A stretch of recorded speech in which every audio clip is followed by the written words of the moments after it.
Palavra de Deus de diversas maneiras já nessa noite. Seu pastor Paulo Capelletti, ele estará trazendo a palavra, não só hoje, mas amanhã também. Ele é o nosso preletor oficial e ele é o diretor. Ele é um pastor muito engraçado.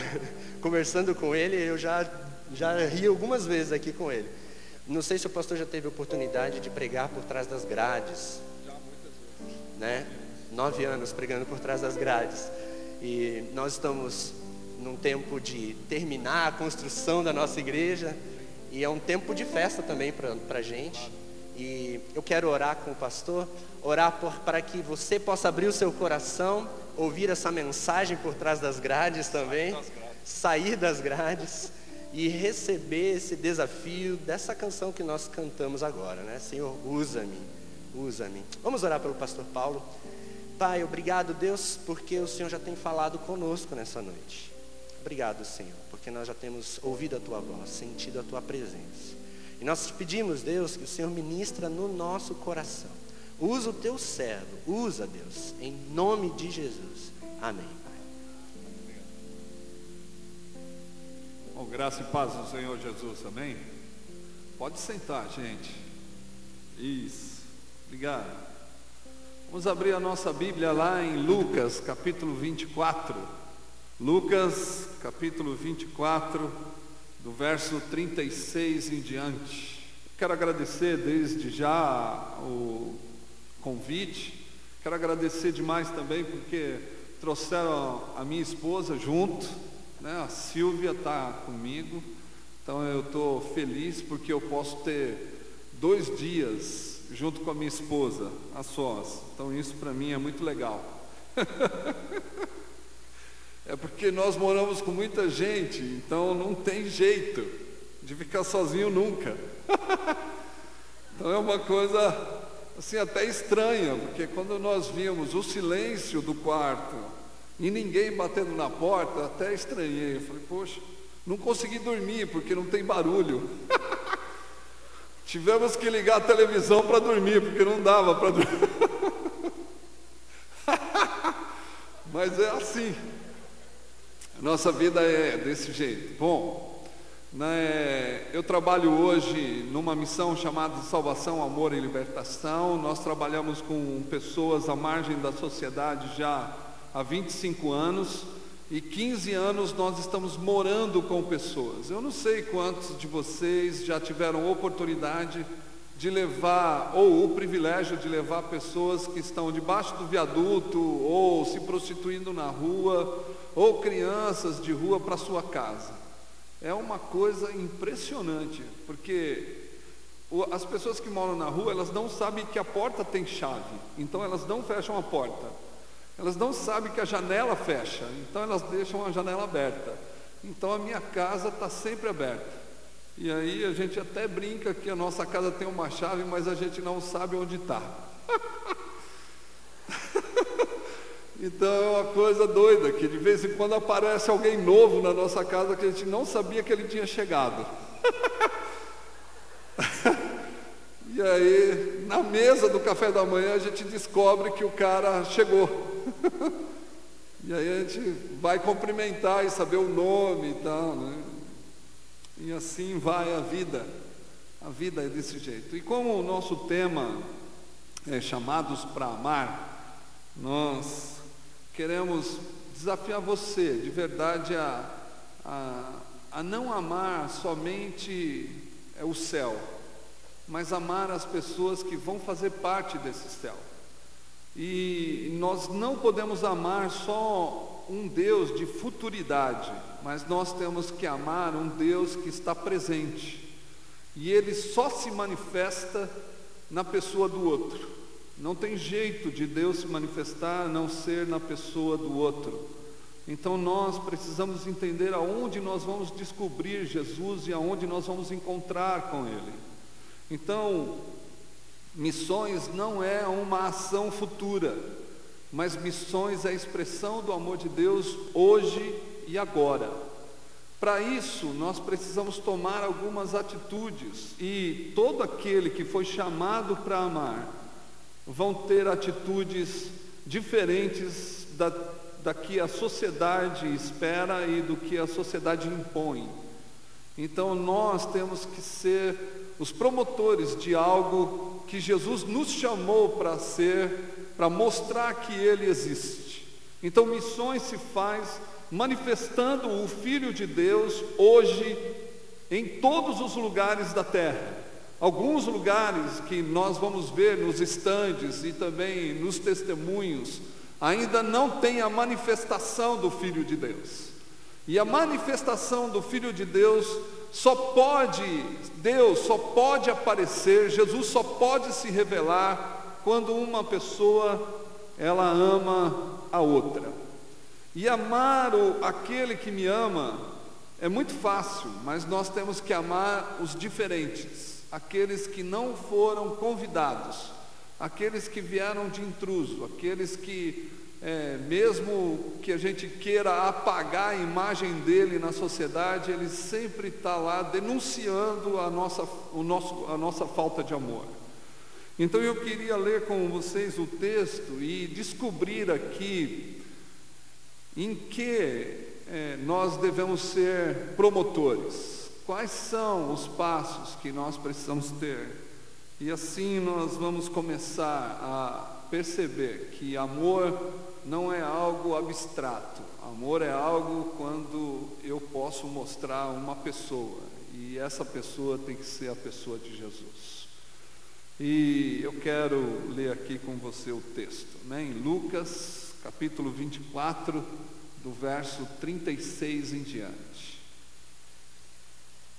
E alguns livros me influenciaram e também me ajudaram a entender. Então eu gostaria de, desde já, passar o nome dos livros para você, para que, se você quiser adquirir, você pode, Igreja na Força do Espírito, do Jürgen Moltmann, o Filho de Deus, a ressurreição do Filho de Deus, de N.T. Wright. Se você não tem acesso a ela, esse livro já está em português, você pode ler.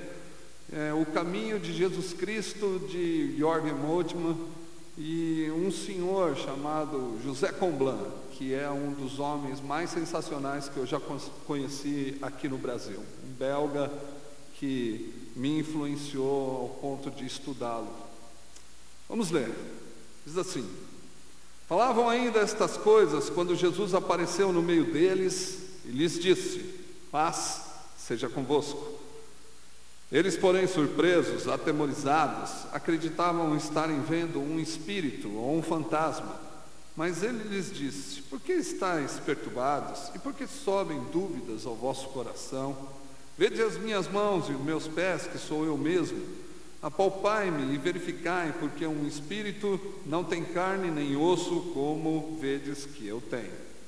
Dizendo isso, mostrou-lhes as mãos e os pés, e por não acreditarem eles ainda por causa da alegria, e estando admirados, Jesus lhe disse: tendes aqui alguma coisa que comer? Então lhes apresentaram um pedaço de peixe assado e um favo de mel. E ele comeu na presença deles. A seguir, Jesus lhe disse: são estas as palavras que vos falei, estando ainda convosco. Importava se cumprisse tudo o que de mim estava escrito na lei de Moisés, nos profetas e nos salmos. Então lhes abriu o entendimento para compreender as Escrituras. Deixaram de ser corintiano aqui. E lhes disse: assim está escrito que o Cristo havia de padecer e ressuscitar dentre os mortos no terceiro dia, e que em seu nome se pregasse arrependimento para a remissão de pecados a todas as nações, começando de Jerusalém.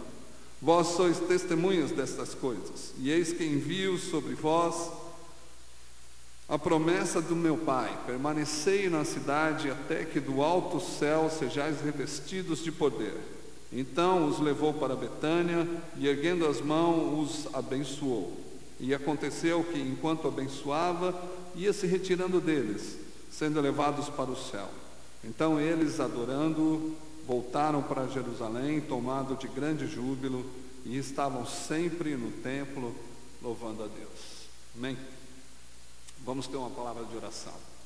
Querido Deus, nós te agradecemos pela oportunidade que nós temos de estar nesse lugar. Obrigado, Deus, pelos queridos que vieram ouvir a Tua palavra. Te louvamos, Senhor Deus, por todos aqueles que já foram desafiados e também que estão no campo missionário. Te louvamos, Senhor, porque são homens e mulheres que o mundo não é digno. E por isso, Senhor, nós te pedimos, em nome de Jesus, que nessa noite nós possamos ser desafiados a sermos cada vez mais pessoas que manifestem a Tua pessoa, no nome de Jesus. Amém. Então a história é da seguinte forma: a história que Lucas conta, não sei quantos aqui sabem, mas o Império Romano era o local de muita opressão e muita escravidão. Por que eu falo isso? Porque o local onde Jesus foi inserido Israel, e esse lugar era um lugar onde tinha muitas pessoas cativas, presas, escravas, e Jesus veio para poder libertá-los.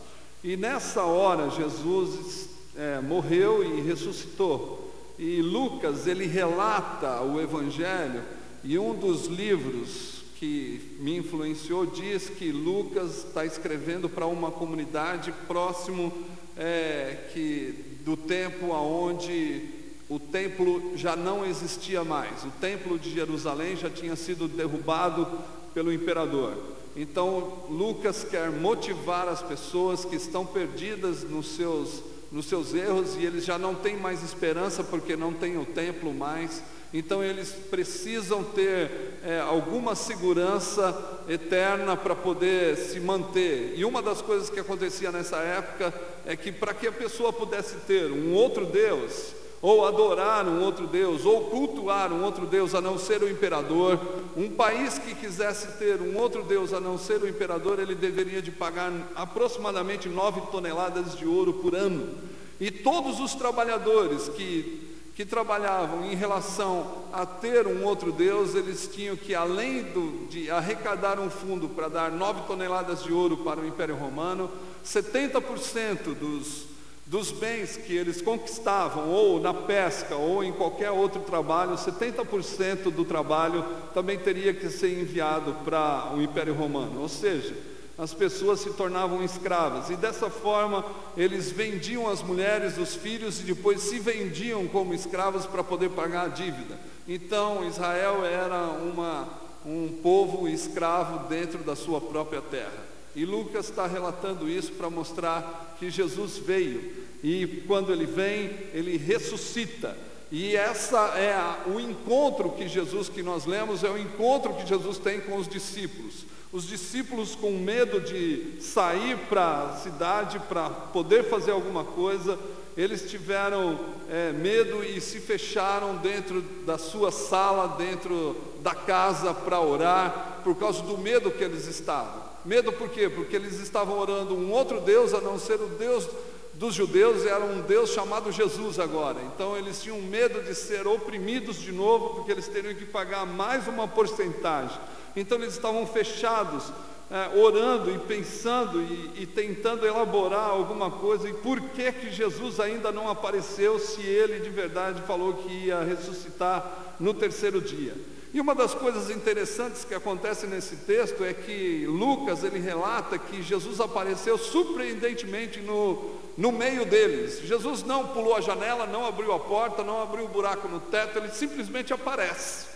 E uma das coisas que o texto original nos diz é que ele apareceu surpreendentemente. Então todo mundo tomou um susto, né, nessa hora, porque eles não acreditavam que Jesus poderia ressuscitar e voltar. E uma das palavras que Jesus fala é: a paz seja convosco. Para você ter uma ideia que talvez vai aclarar o seu entendimento, vamos supor que o Pirangi ele venha a falecer, e o culto fúnebre vai ser aqui nesse templo, e aí todo mundo chorando em volta do caixão, e alguns choram, outros vão dar risada, porque o pastor ele não consegue agradar todo mundo. Então alguns vão chorar, outros vão dar risada, outros vão falar da família, mas vão aparecer para ver. Então todo mundo sentado na hora de fechar o caixão, todo mundo já ouviu tudo que o Pirangi fez, todo mundo já viu o que o Pirangi já testemunhou de Jesus em todos os lugares. o que ele fez, quais foram as obras. Todo mundo vem no microfone e fala bem e fala mal dele. Não, mal ninguém vai falar no microfone, todo mundo vai falar bem. Mas aí quando vai fechar o caixão, queridos, vocês são surpreendidos, porque o Pirangi, ele senta no caixão e fala assim: e aí, gente, beleza? Estou de volta. O que vai acontecer com as pessoas que estão sentadas em volta do caixão? Gente, não tem outra coisa que vai acontecer. Alguns vão bater a cara na parede, outros vão pular a janela, outros vão empurrar a porta para sair. Então foi isso que aconteceu. Os discípulos ficaram desesperados. Então eles começaram a se esconder de Jesus. Tanto é que Jesus fala assim: vem cá, gente, toca na minha chaga. Bom, o corintiano não vai entender o que é chaga, ele vai entender que é pereba. Então talvez você que é corintiano não entenda. Então Jesus, ele vai chamar: não, vem cá, toca aqui na pereba, vê que sou eu mesmo, né, e tal. E aí o pessoal vem vindo com toda a sua dúvida ainda, pensando que era um fantasma. Alguns se aproximaram, e aí Jesus viu que eles estavam espantados, mas alegres. Aí Jesus, por estar no túmulo 3 dias, ele tem muita fome, então ele pede alguma coisa para comer. E eu falei: e aí, gente, tem alguma coisa para comer? Eu estou com fome. E aí o Pedro já sai descabelado para fritar o ovo, abre a geladeira, vê lá que a geladeira está farta tudo, estava fartando tudo, só tinha um pedacinho de peixe, um favo de mel. Ele vai lá, frita, né, assa o peixe rapidinho no fogão, traz para Jesus e fala: vamos lá, sentar com ele, que agora ele vai multiplicar esse peixe para a gente comer. E nesse dia Jesus não multiplica nada, come sozinho, né? E aí Jesus comendo, ele começa a falar. Tanto é que o pessoal, a Bíblia fala, Lucas fala que os discípulos abriu o entendimento dos discípulos quando Jesus está falando a respeito de Moisés, a respeito dos profetas, a respeito dos salmos, que diziam sobre ele. E aí as pessoas começam a entender, os discípulos começam a entender que Jesus de verdade haveria de ressuscitar. E Jesus, comendo o seu lanche, ele fala da seguinte forma: olha, vocês vão ser minhas testemunhas. Então todo mundo ficou feliz que eles iam ser testemunhas de Jesus.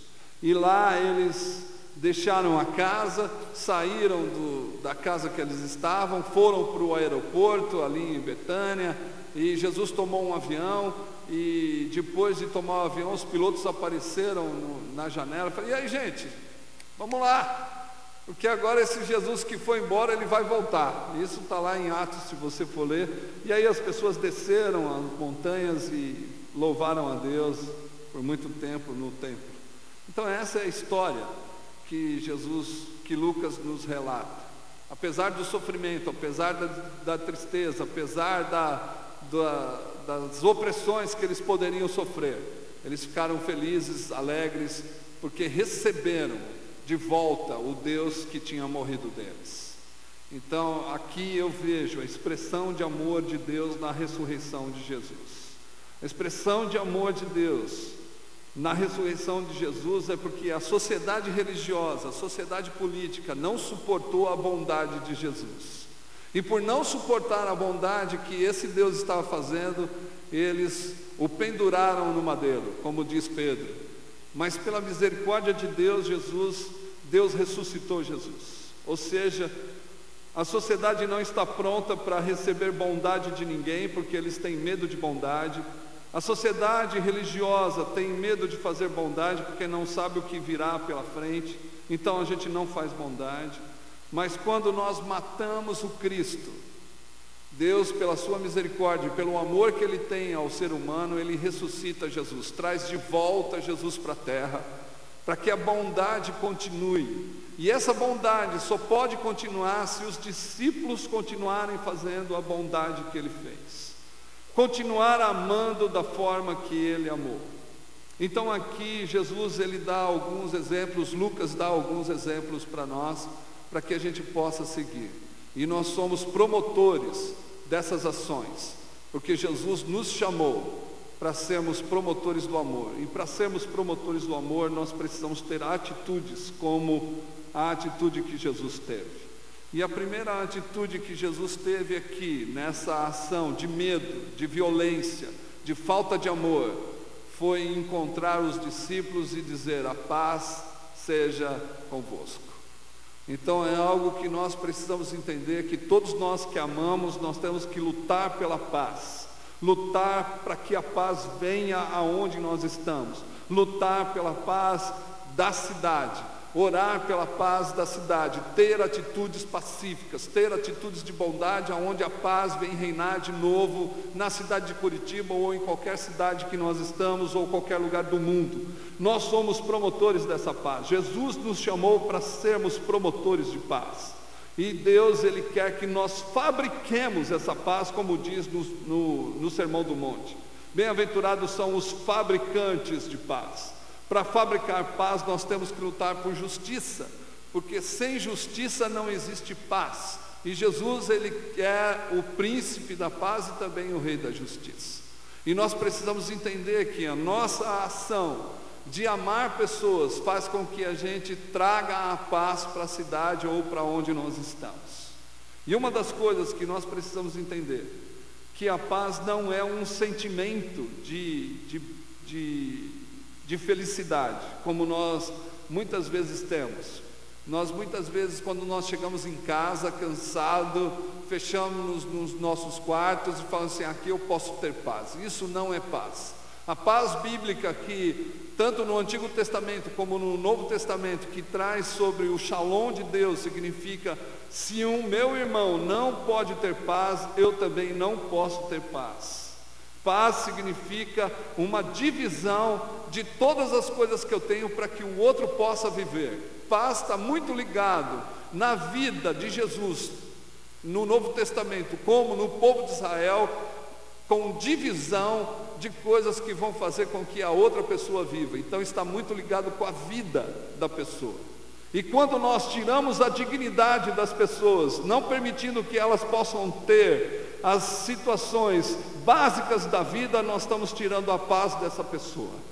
E uma das coisas que nós precisamos entender é que quando nós queremos trazer paz, nós temos que trabalhar pela dignidade da sociedade em geral, e não só por uma parte da sociedade em geral. Eu coloquei outro dia no meu Facebook uma frase que me veio à mente, que dignidade cristã é quando eu posso dividir aquilo que eu tenho com quem não tem. Então, se nós queremos que a cidade tenha paz, nós não podemos permitir que homens, mulheres e crianças vivam na rua sem situação básica de vida. Nós, como cristãos e como igreja, temos a responsabilidade sobre esse povo pobre que não tem condições nenhuma, que são excluídos, abandonados e muitas vezes esquecidos pela igreja. Uma das coisas que nós não podemos permitir mais como cristãos é que a sociedade política não faça nada em relação a essas pessoas. Nós temos que lutar em relação a isso para que nada mais possa fazer com que as pessoas vivam nas ruas dessa cidade ou nas ruas do nosso país. Uma das coisas que muitas pessoas falam aqui é que a gente tem que alcançar a sociedade ou o mundo para Jesus. Mas nós vivemos num mundo de grande diferença. 4 bilhões de pessoas estão passando fome hoje no mundo. Nós somos 7 bilhões de pessoas, mas 4 bilhões de pessoas não comem.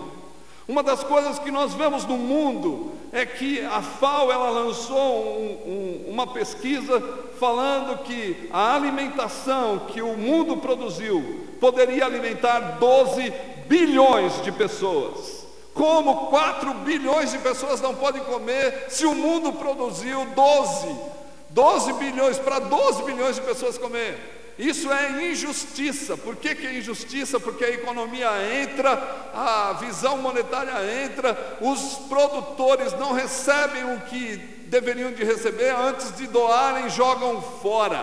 E por isso 4 bilhões de pessoas passam fome hoje no mundo. 1 bilhão e 800 milhões de pessoas não têm acesso à água potável no mundo. Como que nós podemos falar que o mundo vai ter paz se nós não lutarmos por essas coisas? Se nós formos ver no nosso país, 54 milhões de pessoas moram em favelas e que não têm condições nenhuma de vida. Nós não podemos admitir mais, e que dentro desses 54 milhões, 14 milhões de pessoas ainda são analfabetas, e 20 milhões de pessoas ainda são analfabetos funcionais. Como que nós podemos viver dessa forma? E falar que Jesus pode trazer paz só para mim, individual? Nós não podemos viver dessa forma achando que nós somos o centro do mundo e que Jesus trouxe paz para mim e eu posso ter a minha casa, a minha comida, eu posso ter o meu carro, eu posso ter a minha vestimenta enquanto outros não têm. Porque quando Jesus ele traz a paz, ele nos responsabiliza para levar a paz para o mundo. E paz para o mundo é fazer com que as pessoas possam comer, beber, vestir e ter aonde morar. E é algo que nós precisamos entender: dignidade tem que ser dividida, não dá para ter dignidade. E a sociedade industrial hoje, ela mais exclui do que inclui pessoas, porque hoje para você fazer parte de uma empresa que é grande ou automobilística, você tem que ter uma posição de pelo menos pós-graduado, ou então você vai ficar na produção apertando o parafuso para o resto da vida. Não estou falando que é errado isso, só estou falando que se você não se atualizar educacionalmente, daqui 5 anos as máquinas vão ser colocadas no seu lugar e você vai ser mais um sobrante da sociedade. A vida cristã não pode admitir que tenha sobrantes na sociedade, porque a paz já veio, e essa paz é Jesus. Então nós temos que lutar contra isso, e isso vai demonstrar amor, isso vai manifestar a pessoa de Jesus. Quando nós lemos em Romanos que Paulo fala que a natureza geme pela manifestação do Filho de Deus, eu tenho que pensar que quando uma criança geme de fome, ela está esperando, ela está aguardando a manifestação do Filho de Deus. E a manifestação do Filho de Deus só vem quando eu e você suprimos a necessidade dessa criança. Quando eu e você não permitimos mais que ela gema. Quando nós começamos a colocar a mão nas pessoas para que elas possam se levantar e ter dignidade, porque eu dividi com ela a nossa vida. E é assim que a gente tem que viver se nós queremos ser missionários, se nós queremos fazer missões, se nós queremos que Jesus se manifeste. Ele não vai só se manifestar na eternidade, Ele não vai levantar do seu trono só quando Ele vai voltar. Ele pode se manifestar quando nós alimentarmos pessoas, quando nós vestirmos pessoas, quando nós matarmos a sede de pessoas. Deus vai estar lá, Jesus vai estar lá. E uma das coisas que me ridiculariza muito é uma história de uma menina que eu discipulei ela por 4 anos. E isso me entristece, mas ao mesmo tempo me motiva, porque eu acredito que foi o dia da minha conversão. Eu já era pastor, trabalhava numa grande empresa em São Bernardo do Campo. E eu discipulava ela toda semana, uma vez por semana, porque foi isso que eu aprendi. O seminário que eu fiz, não estou condenando o seminário, eu só estou falando que eu fiz um seminário que me ensinou dessa forma. Está reproduzindo o que aprendeu. Mas o que nós aprendemos nos seminários não é suficiente para poder mudar a realidade de uma sociedade. Então eu encontrava com essa Daniela na rua, e ela era uma menina de rua, e nós comíamos juntos na calçada, e eu ensinava a Bíblia para ela uma vez por semana. Quando eu tinha dinheiro, eu levava ela num restaurante. Quando eu tinha dinheiro, eu levava ela numa lanchonete, na padaria e na rua. Sempre assim a gente fazia. Por 4 anos eu evangelizei essa menina, ensinei a Bíblia, ela aceitou Jesus. Eu fiquei feliz da vida, porque agora ela ia ser membro da igreja ao qual eu era pastor, e eu podia falar com ela, podia viver vendo ela crescendo. E para mim essa era a vida, para mim essa era a vida pastoral que eu aprendi, ensinar de Jesus, discipular a pessoa uma vez por semana, porque é isso que eu aprendi. E depois quando ela tinha 12 anos, ela fugiu, ela sumiu. Eu não a vi por 4 anos. E quando ela volta para o centro, ela estava vendendo droga, ela estava grávida, e quando eu a vi de longe, eu corri atrás dela, ela correu também de mim, ela subiu num prédio de prostituição, subi junto com ela. No primeiro andar eu peguei ela e nós sentamos na escada. E na escada eu tive uma conversa que para mim hoje é uma conversa reducionista, uma conversa que eu não posso fazer mais com uma pessoa que é imagem e semelhança de Jesus. Eu falei para ela: eu perdi meu tempo, ensinei a Bíblia para você por 4 anos, ensinei quem é Jesus, ensinei os passos de Jesus. Já pensou? É muita prepotência da minha parte, né? Ensinar os passos de Jesus, mas eu queria ensinar. E ali eu comecei a falar tudo para ela, e ainda disse para ela da seguinte forma: tu vai para o inferno. E ela chorando, porque eu gritava com ela, de raiva que eu estava. Eu gritava com ela no andar do prostíbulo, no primeiro andar de um prostíbulo. E lá, ela falou: tio, eu preciso falar uma coisa para o senhor. Eu falei: pode falar. Já falei tudo mesmo, você já vai para o inferno, não quero mais saber de você mesmo, então eu só vou ouvir. Uma ideia de quem acha que já está no céu. É uma ideia de quem acha que tem o domínio e tem toda a verdade. E ali aquela menina, ela me fez encontrar Jesus dentro de um prostíbulo. Ela falou para mim da seguinte forma: tio, eu queria esse Jesus. Eu queria esse Jesus que o Senhor falou para mim por 4 anos. Mas quando o Senhor ia embora, a tia Silvia estava esperando o Senhor com uma comidinha quentinha no apartamento do Senhor.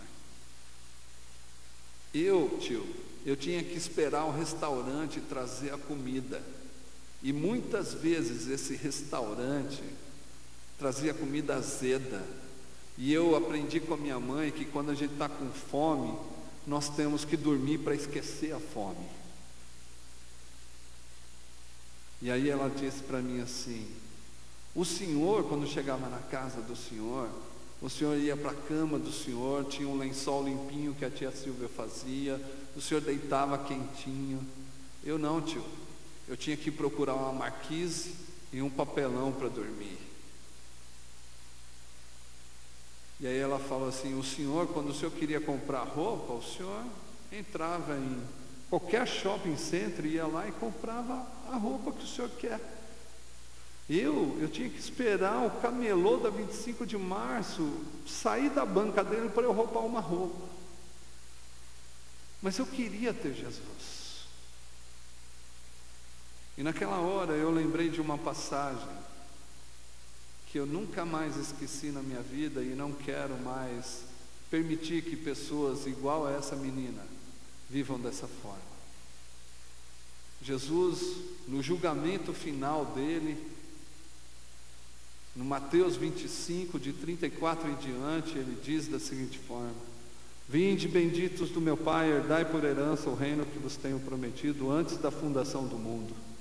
Eu tive fome, você me deu de comer. Eu tive sede, você me deu de beber. Eu estava nu, você me vestiu. Eu estava preso, você foi me visitar. Eu estava doente, você cuidou de mim. Se vocês fizeram a um desses meus pequenos, a mim o fizeram. Naquela hora, eu pude ver Jesus na vida da Daniela. E ali eu comecei a chorar e falar: eu não posso mais viver dessa forma. Eu não posso viver mais regaladamente a minha vida enquanto outros passam fome e necessidade. Cheguei em casa desesperado e falei para minha mulher, falei: olha, nós não podemos mais viver desse jeito. Não dá mais para viver assim. Nós temos tudo e as pessoas passam fome, passam frio, passam sede na rua. A gente não pode mais viver desse jeito. E antes de falar isso para minha esposa, eu conversei com a Daniela, conversei com essa menina e falei para ela assim: então vamos embora, vou cuidar de você agora, vou colocar uma cama para você no quarto dos meus filhos, vou cuidar dessa criança que vai nascer, você não precisa vender mais droga, você não precisa mais viver dessa forma. E ela disse para mim da seguinte forma: não dá mais tempo, tio.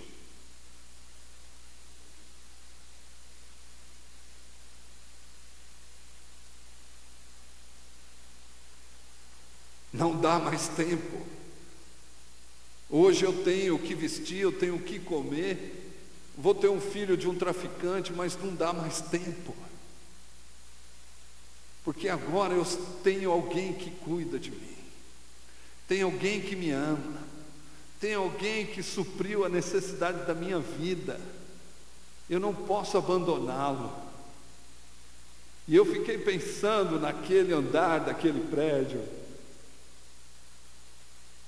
Eu não quero mais esse evangelho, eu não quero viver mais esse evangelho só de declarar futuro e de falar que Jesus vem.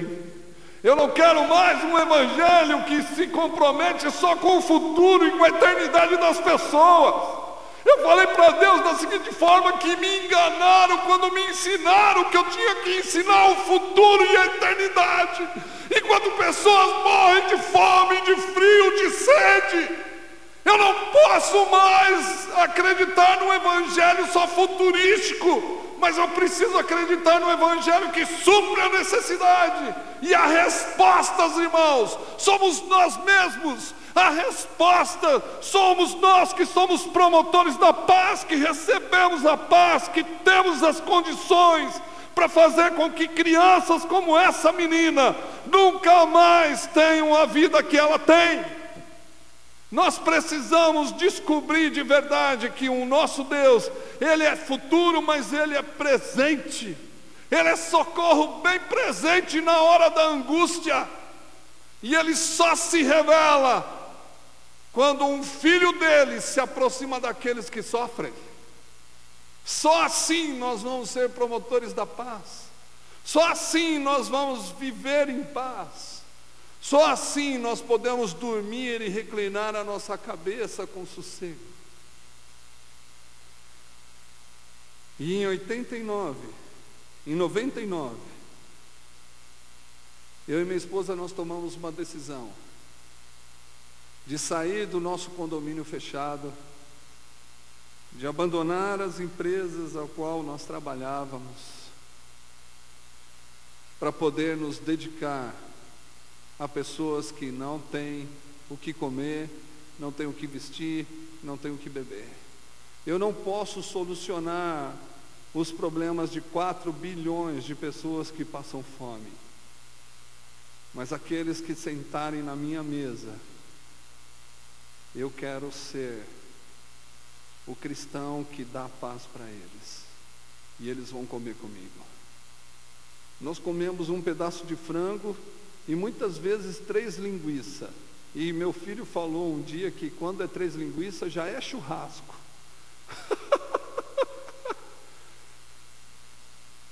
E se eu sair voando porque eu comi muito frango, você não liga não, que a pena já está nascendo.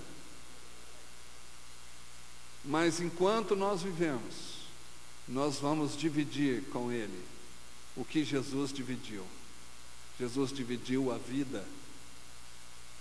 E quem divide a vida tem que perder a sua vida, porque se não perder, não vai encontrar vida.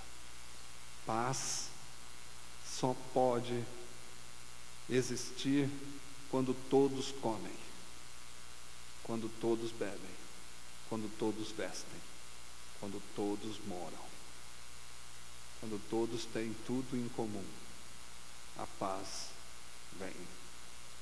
Então eu e você somos responsáveis por amar pessoas, mas por amar nós temos que dividir. E Jesus ainda fala mais: ninguém tira a minha vida, eu a dou porque a quero dar.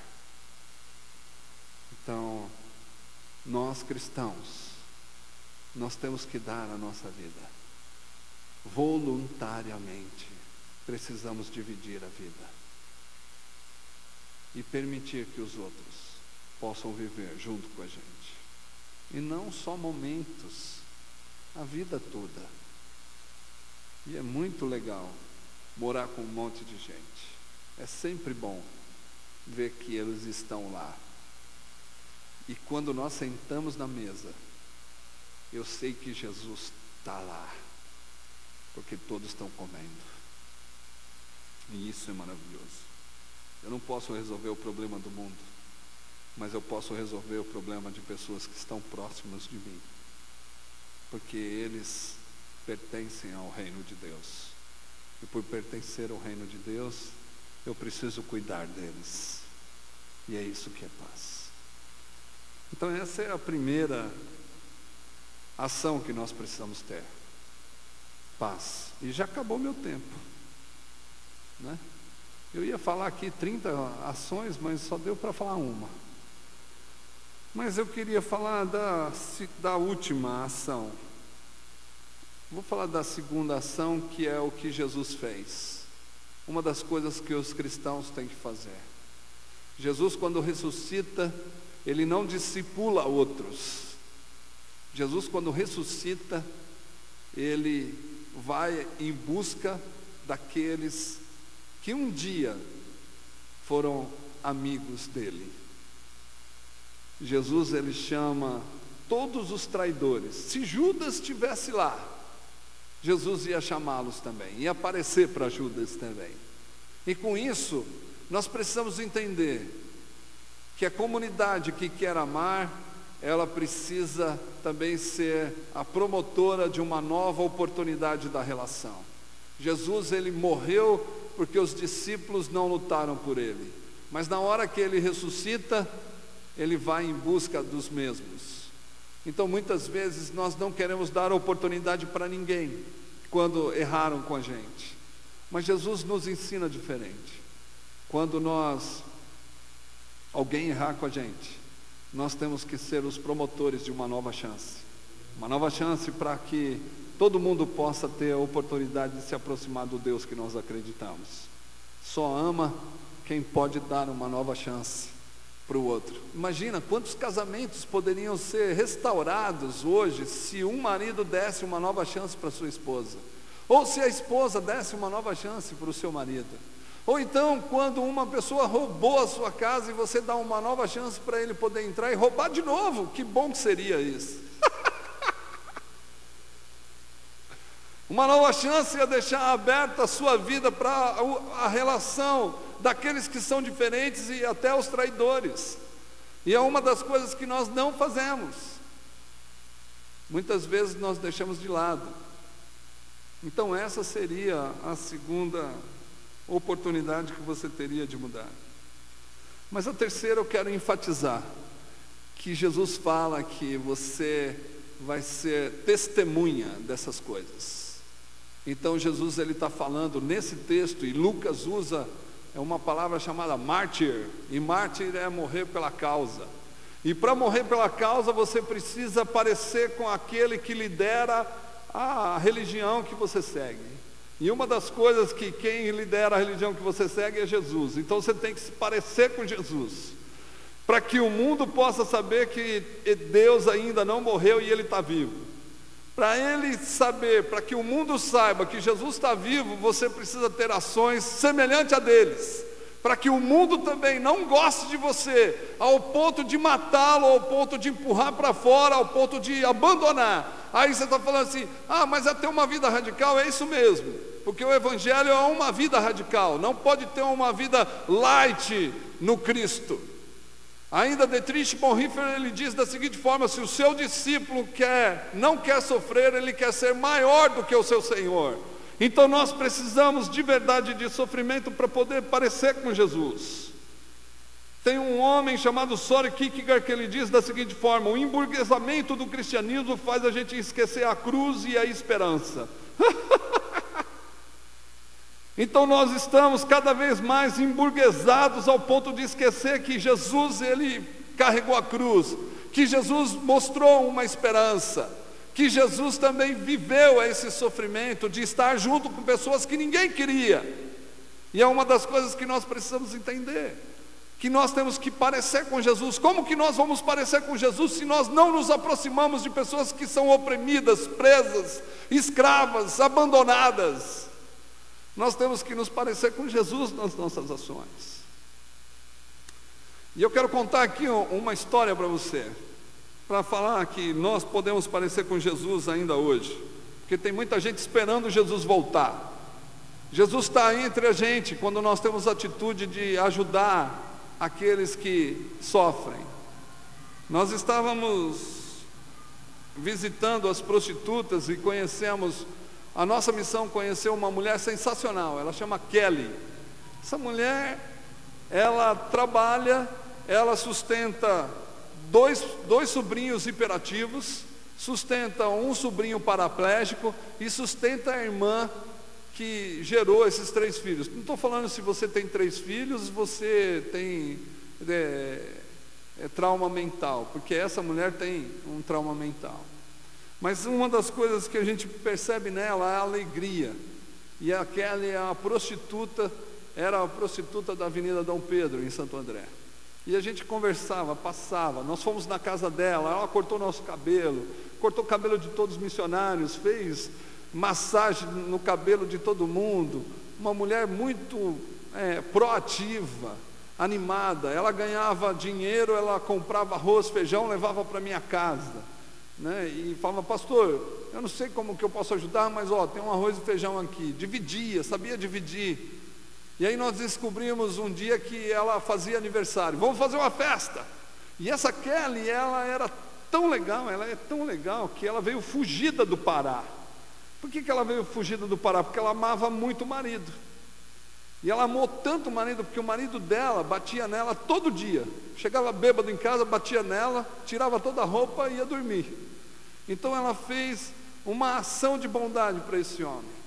Ela comprou uma passagem para São Paulo, arrumou a mala, guardou tudo. Quando o marido chegou, bateu nela, tirou a roupa, deitou, ela esperou o marido dormir, pegou uma faca, cortou o órgão genital do homem, jogou fora e fugiu para São Paulo. Mas ela é gente boa, gosta muito do marido. Talvez seja uma estratégia para você mostrar que tanto ama o marido, né? Mas ela é muito gente boa, mulher sensacional. E ela conta a história para todo mundo do corte que ela fez. Gente boa, paraense. Quando eu encontro uma mulher paraense, eu já fico até meio assim, né? Vai saber o que ela vai fazer. E aí a gente, vamos fazer a festa. Todo mundo saiu, os missionários saímos. Tinha um grupo de missionários que é muito perto dela. Fomos comprar as coisas no mercado. Encontramos todo mundo no mercado. Não todo mundo, mas aquele povo que a gente visita, conhece. Então os travestis, as prostitutas, os bandidos, os assassinos, todo mundo lá no mercado. Aí os missionários chamou todo mundo para o meio e falou: vocês estão fazendo o que aqui? Não, nós estamos aqui que nós vamos fazer a festa para Kelly. Aí nós falamos: não, nós também vamos fazer, vamos comprar tudo junto, vamos dividir. Falei: então vamos pegar. E todo mundo saiu pegando as coisas para fazer a festa da Kelly. Eu sei que a missão pagou as coisas que ela comprou. Eu não vi nenhum deles passando pelo caixa, mas a gente foi fazer a festa junto, né? Porque tem coisa que não dá para falar, né? E ali eles saíram felizes, né, com tudo. Depois foi tirando da barriga, da saia, de baixo, assim, essas coisas. E vamos lá, vamos fazer a festa. Vamos aonde fazer a festa? Não, a gente vai lá no prostíbulo. Os missionários falaram: não, nós vamos no prostíbulo fazer essa festa. Eu falei: ih, meu, você não sabe, a gente tem um lugar melhor. Aí eles falaram: mano, onde que é o lugar melhor? Ah, num lava rápido, que o dono finge que fecha, porque o cadeado não fecha.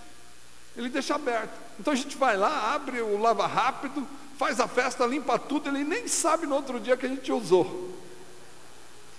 Aí eu fiquei pensando: bom, eu já sou mal visto em Santo André, né? Então isso já é uma coisa a mais para eles falarem mal de mim. Vamos lá fazer essa festa.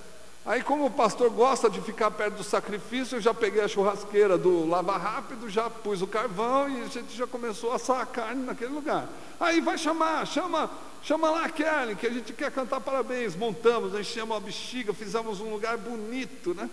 E aí eu pensando, vai que o dono aparece, o que vai acontecer? Polícia para todo mundo, cadeia para todo mundo, né? Mas estava lá, feliz da vida.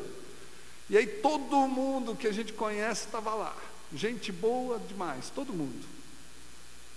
E aí a gente conversando, aí a Kelly vem com um travesti que ele usa para que saia? Não sei se você sabe, né? Tem a saia, né? A mini saia e a pra que saia. Então ela estava usando pra que saia. O travesti estava usando pra que saia. Chegou lá todo feliz, né, mostrando a lingerie dele nova, né, que todo mundo pode ver, né, uma coisa incrível, né, não sei como que as pessoas podem sair com esses homens ainda, mas tudo certo. E ali a gente começou a cantar parabéns, e como os crentes estavam lá, a gente falou, não, a gente tem que orar primeiro. Aí fizeram aquela roda, imagina, uma roda, gente, que parecia a família Adams, assim. Só faltou a mãozinha, né? Tinha gente de todo tipo ali, vestido de todo jeito. E aí a gente se abraçou assim, de todo lado, e vamos orar. Aí todo mundo orando e tal. E aí caiu uma coisa impressionante naquele lugar que eu nunca imaginei, que Deus ia visitar um lugar invadido, que a gente não está pagando nada para fazer. E ainda que o dono nem sabe que a gente está lá. Mas Deus apareceu naquele lugar, e muita gente chorando na oração. E depois os bandidos vieram próximo da gente para conversar. Olha, eu já fui crente, agora eu não sou mais, mas olha, eu senti tanta saudade quando eu estava orando, de estar dentro de uma comunidade orando. Eu queria voltar para Jesus, eu não sei como que eu faço, mas olha, foi assim, incrível. E naquela hora a Kelly pega um pedaço de bolo e fala para todo mundo: gente, ó, eu quero dar esse pedaço de bolo, primeiro pedaço de bolo, para uma pessoa especial, uma pessoa que eu amo muito, uma pessoa que muitas vezes eu acho que ele não me amava por causa das ações que eu estava tendo, mas eu quero falar para vocês que eu estou prestes a ir embora dessa vida de prostituição, porque eu estou amando muito ele. Eu aprendi que essa pessoa me ama, essa pessoa me motiva, essa pessoa me incentiva, ela me levanta, ela me trouxe de novo esperança. E ela fala para todo mundo: essa pessoa é Jesus. E aí ela fala da seguinte forma: aqui eu não estou vendo Jesus, mas eu posso ver Jesus na vida de uma pessoa. E aí ela vira para um dos nossos missionários e fala assim: você pode comer esse bolo no lugar de Jesus? E aí esse missionário já chorando, todo mundo chorando, ele fala: Kelly, mas eu vejo Jesus na sua vida, a gente pode comer junto, vamos comer junto. E ali começou a festa, porque aquela mulher falou assim: olha, eu vou sair, não quero mais me prostituir, porque eu aprendi que Jesus me ama. Mas ela aprendeu que Jesus a ama por causa do amor daqueles que se aproximaram dela. E depois de 2 meses dessa festa, ela deixou a prostituição e foi fazer o que ela mais sabe: cortar. Mas aí ela não corta mais órgãos humanos, ela corta pelo de cachorro agora. Ela é cabeleireira, trabalha no pet shop, e ela abandonou a prostituição, porque um dia alguém mostrou para ela, através do amor, a pessoa de Jesus. Uma prostituta, quando está na rua, ela geme pela manifestação do Filho de Deus. A manifestação do Filho de Deus, ou a revelação do Filho de Deus, só pode acontecer quando tiver pessoas amando de verdade. Então nós precisamos se parecer com Jesus. Então, se nós queremos ser chamados para amar, nós temos que levar a paz para a cidade. Nós temos que ser promotores de uma nova chance para todos aqueles que se aproximarem da gente. E nós temos que ser testemunha de Jesus, ao ponto de se parecer com Ele. É assim que nós temos que viver. Missões se faz amando, porque amar é mostrar que Deus existe. E muitas vezes nós não estamos dispostos a amar pessoas. Mas eu quero desafiar você nessa noite já. E é um desafio que eu tenho levado pelo Brasil, de você fazer 1 hora de bondade para quem você não conhece. Esse é o desafio que eu quero lançar nessa noite para você. Se nós fomos chamados para amar, nós fomos chamados para desenvolver a bondade que Deus tem nele, como essência. E bondade não é um adjetivo, não é algo abstrato, não é algo que a gente não pode ver. Nós podemos tocar na bondade quando nós fazemos. Eu quero desafiar você a fazer 1 hora de bondade na semana. Você pegar a sua agenda e marcar direitinho, hoje eu vou fazer 1 hora de bondade. Ou então gravar uma musiquinha no seu celular, 1 hora de bondade, 1 hora de bondade, para você não esquecer. E aí, ou então escrever bem grande num papel e colocar onde mais você vai. Se é na televisão, põe na frente da televisão. Se é no computador, põe na frente do monitor. Se é na geladeira, vai para a geladeira. Para você não esquecer que é 1 hora de bondade. Depois, é 1 hora só. Depois você pode fazer toda a maldade que você quiser, mas 1 hora você faz bondade. O que você acha? Porque se você fizer bondade, as pessoas vão começar a perceber que Jesus não morreu, Ele está vivo. Se você amar pessoas, as pessoas vão perceber que Jesus não morreu, Ele está vivo. E é isso que vai fazer com que o mundo mude. Quando o mundo perceber que Deus não morreu, Ele está vivo.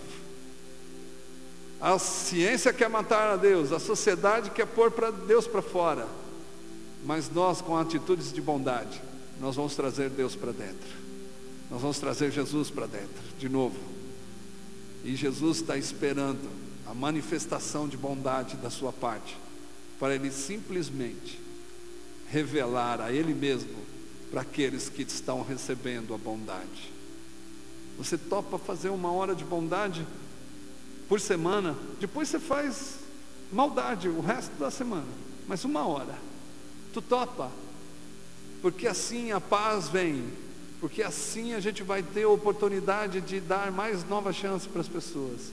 E assim, a coisa mais importante que eu vou fazer é me parecer com Jesus, me travestir de Jesus. Essa é a palavra. Quando eu faço bondade, você topa? Se você topa, eu não estou aqui falando para você levantar porque você quer levantar ou porque todo mundo está levantando.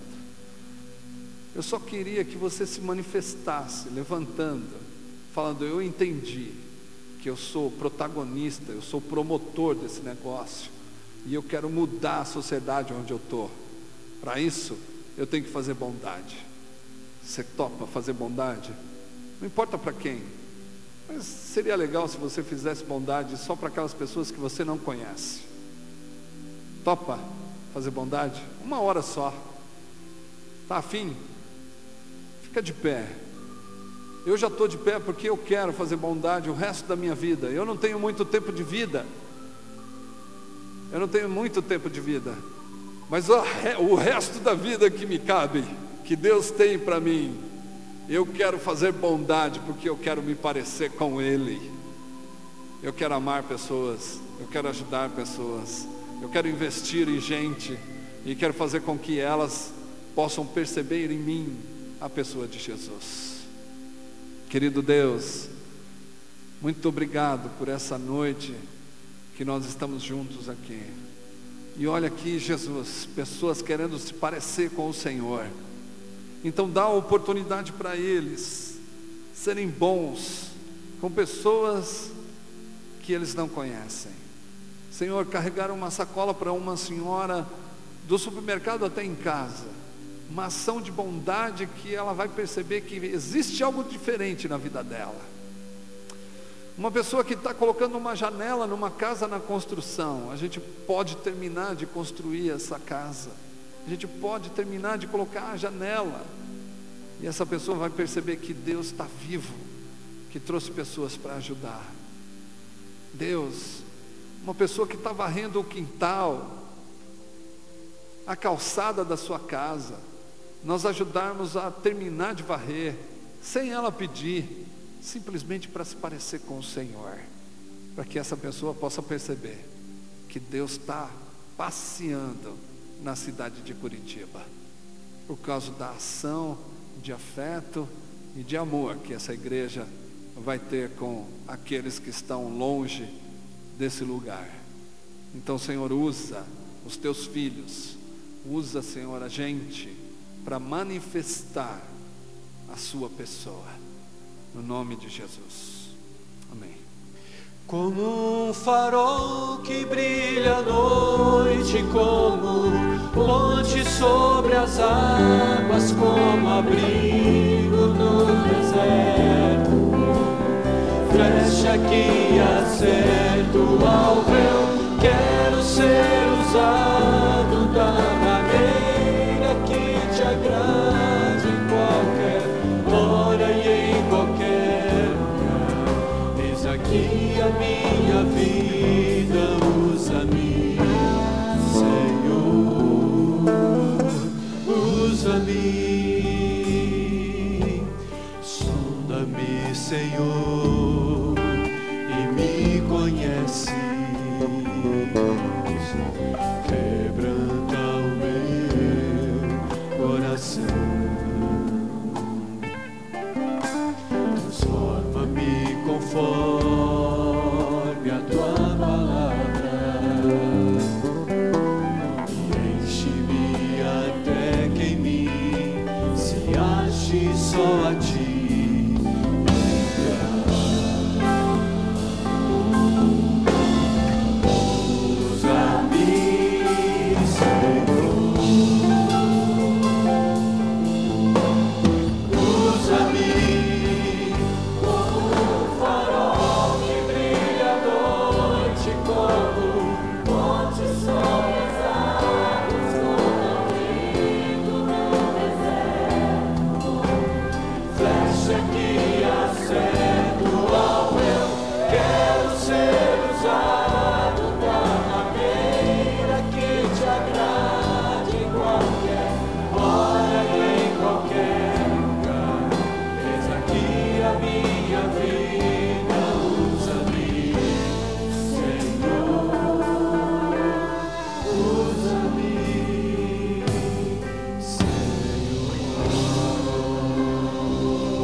Começou o congresso e não sei se você foi tocado, eu fui tocado essa noite.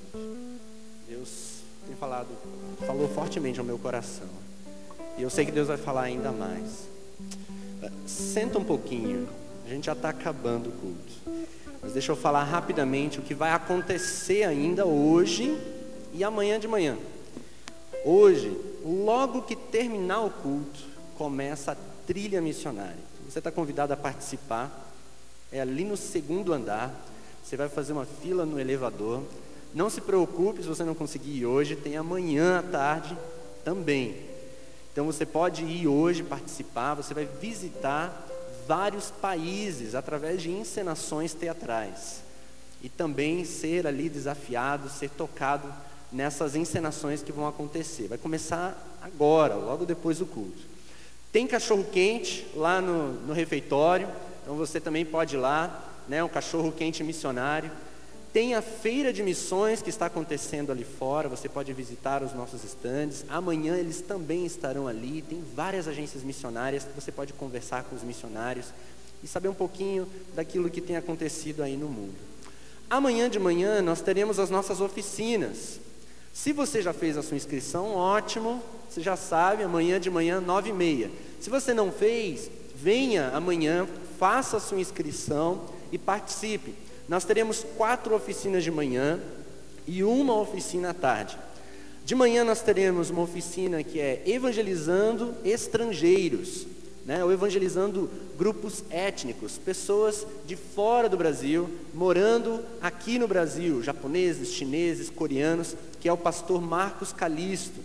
Teremos a segunda oficina, é como desenvolver um ministério com pessoas marginalizadas, que é o pastor Paulo Capelletti, que estará dando essa oficina amanhã de manhã.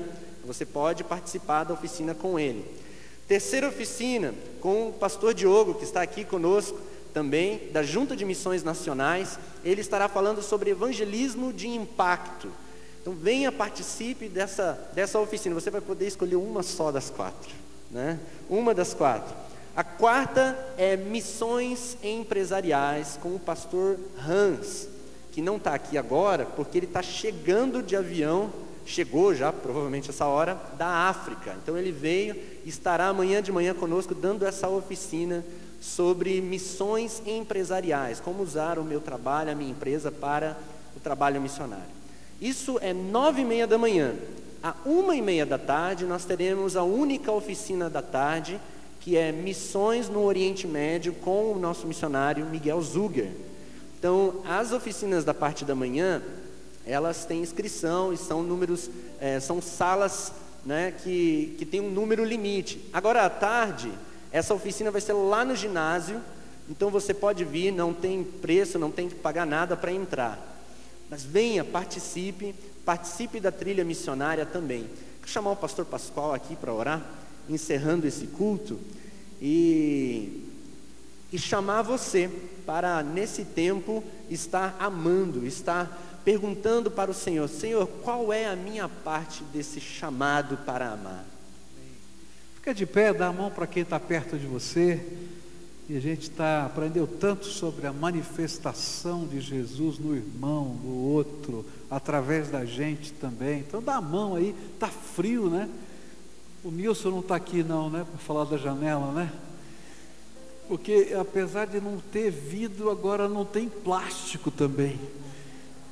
Está ruim a coisa aqui, mas louvado seja Deus por tudo que Ele tem nos dado, e a gente está juntos nisso. Lá fora também você tem um stand para você ser voluntário durante a Copa do Mundo. Na Copa do Mundo aqui em Curitiba, nós vamos receber cerca de 600 missionários do mundo inteiro. Nós somos de gente para hospedar. Nós nos oferecemos como evangélicos dessa cidade para fazer a limpeza nas Fans Fests, para ali podemos também testemunhar do Evangelho, servir a nossa cidade. Você pode estar lá, você pode se inscrever para isso. Nós vamos estar numa praça da cidade, vamos ter voluntários espalhados pela cidade toda com aquele coletinho: posso ajudar? Só dando informação. E você precisa se inscrever para isso. E lá fora tem um stand, você pode se inscrever. Se não, pelo site da igreja você também pode se inscrever. Vamos orar. Pai, muito obrigado, porque aquilo que o Senhor falou ao nosso coração é tão sério e tão profundo. E nós que nos colocamos em pé, estamos dizendo, Senhor, que queremos ser parecidos com o Senhor. Que coisa séria, que coisa tremenda. Então reveste-nos da Tua graça, para que os nossos olhos possam ser os Teus olhos, para que o nosso sentir se aproxime do Teu sentir ao olhar o mundo e as pessoas, para que as nossas mãos sejam as Tuas mãos, para que a nossa boca seja a Tua boca. Usa-nos para a Tua glória e faça, Senhor, diferença nesse tempo, nessa terra, hoje, através de nós. E que a semente do Teu amor e do Evangelho aqui e agora se propague por toda a eternidade. É aquilo que nós oramos no nome de Jesus. Amém e amém. Que Deus abençoe você. Não perca a trilha missionária, está valendo a pena, tá? Deus abençoe.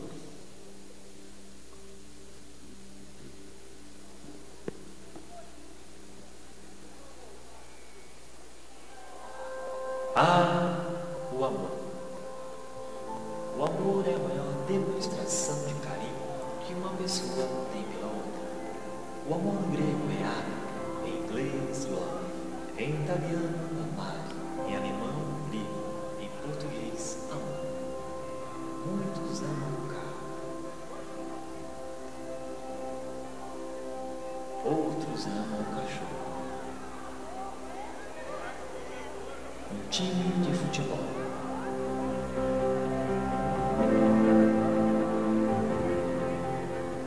O amor por esportes radicais. A dança. O chefe.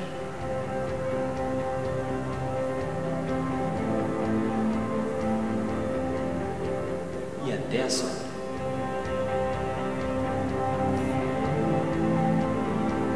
Mas a maior demonstração de amor que conhecemos é o amor de Deus pela humanidade. Ele entregou Jesus, o seu Filho, para morrer em nosso lugar.